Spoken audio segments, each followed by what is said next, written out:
ዘመን አይሽሬ ምርጥ ሙዚቃዎች timeless music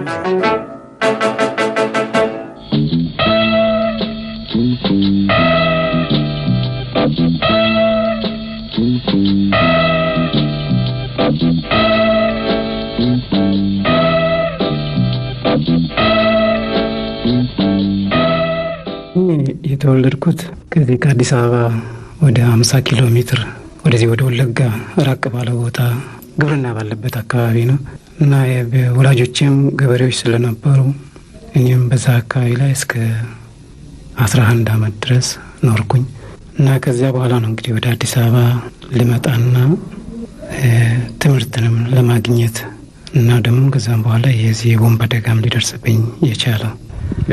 እንዴት ነው የዚህ የቦምብ አደጋ ሊደርስቦት የቻለው? በሁለት እጆቹም ላይ ጉዳት ሊደርስ የቻለው እንዴት ነው? የስንት አመት እድሜ በነበሩበት ሰዓት?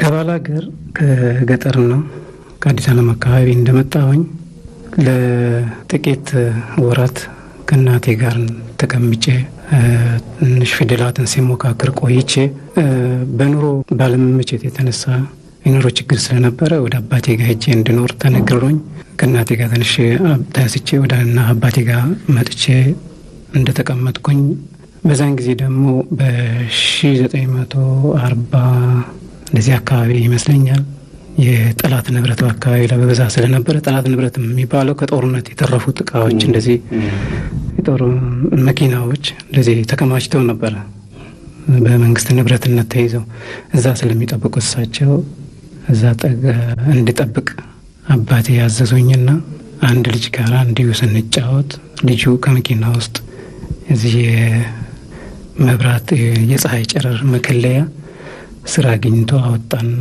አሳየኝ። እዛ እሱ ሲያገላብጥ እኔም ከእጁም ተቀብዬ ሳገላብጥ ፈነዳና እኔን ሁለት እጅና እሱን አይኑን አጠፋ እና ዳግማዊ ምኒልክ ሆስፒታል ገብቼ እዛ ስታከም ቆየሁና ሁለት እጅ በማጣት እንዴት ለመስራት እንደምችል ሳላስበው እንደዚሁ ሹካና ማንኪያ አንዳንድ ነገሮችን እያነሳው እንደሳገላበት ስጭር እና እንዲሁም ራሴንም ለመርዳት ስሞክረው እንዲሁ ተለማመድኩት። ለወደፊቱ እድል እንደው ህይወቴን ሊመራ የሚችሉትን ነገሮች እዛው አካባቢ ማቃናት ቻልኩኝ እና በዚህ አይነት ሁኔታ ነበር እንግዲህ የቦምቡ አደጋ ሊደርስ የሚቻለው።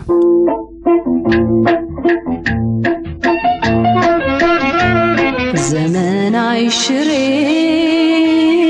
ምርጥ ሙዚቃዎች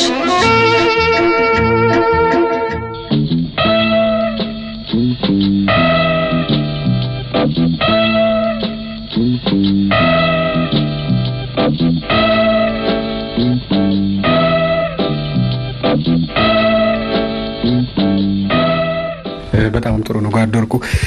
ግን ይሄንን ሁለት እጅዎን በቦምብ አደጋ ካጡ በኋላ እንዴት የስዕሉን ትምህርት ይዋጣልኛል ብለው ሊመርጡ ቻሉ? እርስዎ እርግጥ በስተመጨረሻ ላይ ተዋጥተዋል። ብዙ ምክንያቶች አሉ።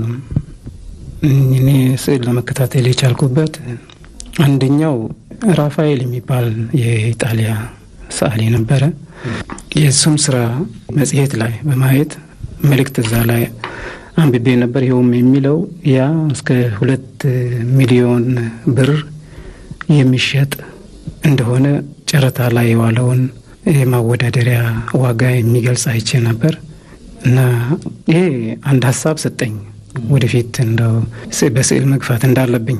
ነገር ግን ስዕል ለመማር የቻልኩት በአንደኛ ደረጃ ትምህርት ቤት እና በሁለተኛ ደረጃ ትምህርት ቤት በአንዳንድ መምህራን አማካኝነት ነው። ደብተሬ ላይ እንዲሁ ሂሳብንም ሌሎችንም እንደዚህ የጤና ነክ የሆኑትን ባዮሎጂ፣ የእጽዋትን ትምህርትና የእንስሳትን እንደዚሁ ህይወትንና አቋቋም የሚያመለክቱ አንዳንድ ትምህርቶችን በመማርበት ጊዜ እንዲሁ ንድፎችን ደብተሮች ላይ ስለማሳይ እና መምህራን ደግሞ እንደዚሁ ንድፉ ስለሚሉ ያንን በመከተል ንድፎችን እያሳመርኩ በመምጣቴ መምህራን እንደዚሁ እየረዱኝ በሀሳብ እና በኋላ ግና ከፍተኛ ትምህርት ቤትም ከደረስኩም በኋላ በአንዳንድ ተማሪዎችና አንዳንድ መምህራን አማካኝነት እንዲሁ የስራ ድጋፍ ማለት ትምህርቱን እንድቀጥልበት የመጽሐፍት እርዳታና እንደዚሁ ቀለማትንም ማግኘት ጀመር። ነገር ግን ትልቁ መንገድ እንደው በስዕል እንድገፋበት ሊረዳኝ የቻለ በጣም ብርቱ የሆኑ ሰዎች የሰውነት አካላቸውን ጉድለት ሳይመለከቱ ስራዎችን በመስራት ለእንጀራ ብቻ ሳይሆን እንደው የራሳቸውን አስተያየት በዓለም ላይ ያላቸውን ሁኔታዎችን በዓለም ላይ የሚታያቸውን ሁኔታዎች ሁሉ እየገለጹ የራሳቸውን ድርሻ ለማበርከት እንደሚችሉ በመረዳትም ነው። እንደው ሌላውስ ጓድ ወርቁ በዕለት ህይወቶ ኑሮ ውስጥ እንደው ለምሳሌ ምን የሚያስቸግረውት ነገር አለ? የመልበስ የመመገብ አንዳንድ ሁኔታዎች ችግር አለ በዚህ በኩል? ለኔ እስካሁን ባለኝ እድሜ ለምሳሌ አሁን እኔ 46ኛ ነው ያስኩኝ። በዚህ እድሜ ውስጥ አንድም ችግር አጋጠመኝ የምላቸው ነገሮች በመልበስና በመመገብ ወይም በሌላ ነገር የለም።